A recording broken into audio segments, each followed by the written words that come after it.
2025년 제33회 대한작업치료학회 학술대회에서 발표하게 된 연세대학교 작업치료학과 김하늘입니다.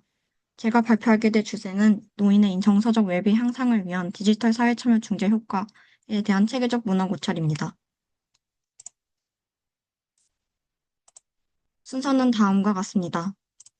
가장 먼저 연구 배경입니다. 정서적 웰빙에서는 고령자의 건강한 노의 핵심 지표이며 일상기능 유지와 삶의 질과 밀접하게 관련되어 있습니다. 또한 해당 부분은 사회적 고립, 외로움의 경우는 우울, 인지저하 등 다양한 건강 문제를 유발하는 등 주요 위험 요인으로 보고되고 있습니다. 노화의 과정에서 발생하는 신체 기능 저하, 은퇴, 사별 등은 정서적 웰빙을 위협하고 있습니다. 디지털 사회 참여 중재는 디지털 기술은 물리적 제약을 극복하고 사회적 연결을 증진할 수 있는 새로운 전급 방법으로 주목받고 있습니다. SNS, 영상통화, 온라인 커뮤니티, 가상그룹 활동 등이 사회적 상호작용을 촉진하며 정서적 웰빙 개선에 기여가 가능합니다.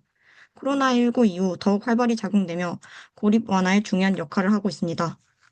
이러한 디지털 사회 참여 중재에서는 디지털 기기 교육과 온라인 활동 중재를 함께 접합했을 때 정서적 웰빙 증진 효과가 점차 입증되고 있습니다. 기존 연구의 한계입니다. 대부분 성인 전체나 특정 질환군을 중심으로 연구되어 노인 집단만을 대상으로 한 정서적 효과 검토는 부족한 상황입니다. 중재 효과는 인지기능, 신체 건강 위주로 분석되어 정서적 건강에 대한 근거는 제한적입니다. 연구 규모는 소규모이며 단기간, 정성적 연구 위주로 수행되어 결과 일반화와 장기 효과 검증의 한계가 존재합니다. 중재 유형과 평가 도구 간 이질성이 커서 효과 측정의 신뢰도와 타당성이 저하된다는 점도 있습니다. 이에 연구 목적은 본 연구는 노인의 정서적 웰빙 향상을 위한 디지털 사회 참여 중재 효과에 대한 체계적 고찰을 하고자 합니다.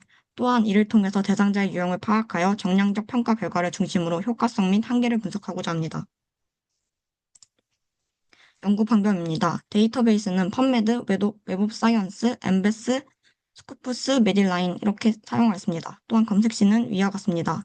검사 기간은 2015년 1월부터 2025년 5월까지 설정하였고 선정 기준에는 다음과 같습니다. 65세 이상 노인을 대상으로 한 연구, 디지털 사회 참여에 대한 중재가 적용된 논문, 그리고 심리사회적 결과가 포함된 논문, 그리고 10년 이내의 연구입니다. 배제 기준은 다음과 같습니다.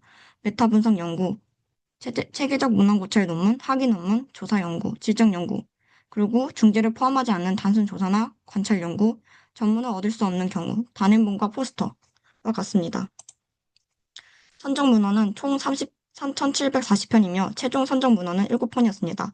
이에 연구 질적 수준을 확인해 보았을 때 얼시티 논문은 4편, 비얼시티 논문은 3편으로 해당되었습니다. 반복론적 특성입니다. 반복론적 질 등급을 확인해 봤을 때 굿은 4편, 페어는 1편, 푸어는 2편으로 해당되었습니다. 전체적으로 전반적인 논문의 질은 평균 5.6점으로 전반적인 반복론적 질은 봉통 수준에 해당되었습니다. 참가자의 특성입니다. 참가자는 65세 이상의 지역사회 거주 노인으로서 대부분 건강한 노인을 대상으로 한 논문들이었습니다. 빗들림 위험 평가는 무작위 대조군 실험 연구는 4편으로 어로비 리스크 오브 비아시스를 사용하였습니다. 종합적으로 보았을 때 한 편의 연구는 낮은 위험, 3편은 일부 우려 수준으로 나타났습니다.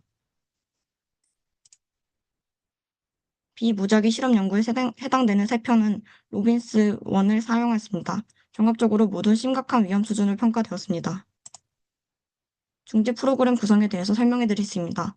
신체 활동 기반, 정신 건강 중재, 사회인지 훈련, 사회적 연결 촉진, 자율적 활동 참여, 관계 강화 프로그램으로 구성되어 있었습니다. 중재 프로그램의 효과는 정성적 지표를 봤을 때 정서적 웰빙, 우울, 외로움, 삶의 질 등은 긍정적 변화가 있으나 통계적으로 유의한 개선은 제한적이었습니다. 세부 지표로 보았을 때는 불안, 스트레스는 감소되었고 정서 조절 향상 등에서는 경미한 변화가 확인되었습니다. 신체적 지표입니다. 일부 연구에서 신체 기능, 활동 지속성, 활력 수준 등에서는 유의미한 개선을 보였습니다. 평가 도구는 크게 외로움, 우울, 스트레스, 삶의 질을 크게 평가했으며 평가 도구는 위와 같습니다.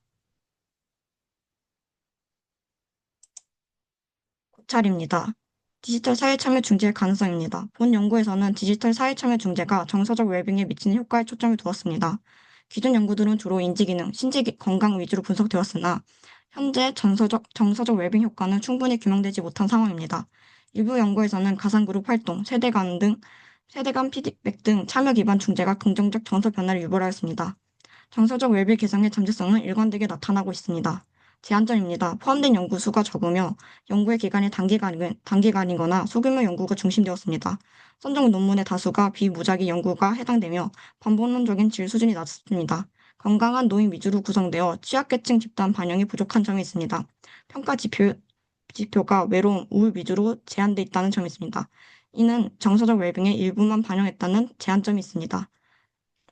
그리고 배제 기준으로 질적 연구를 배제했으나 정량적 결과가 포함된 혼합 연구는 일부 포함되어 있습니다.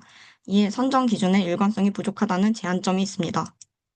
결론입니다. 디지털 사회참여 중재는 노인의 정서적 웰빙 증진에 잠재력을 보유하고 있으나 현재 실증적 효과는 제한되고 있습니다. 이에 향후 연구에서는 정서 중심 중재 설계와 고령자의 지속적인 참여를 유도할 수 있는 프로그램과 내적 타당도를 강화한 연구가 필요합니다. 감사합니다.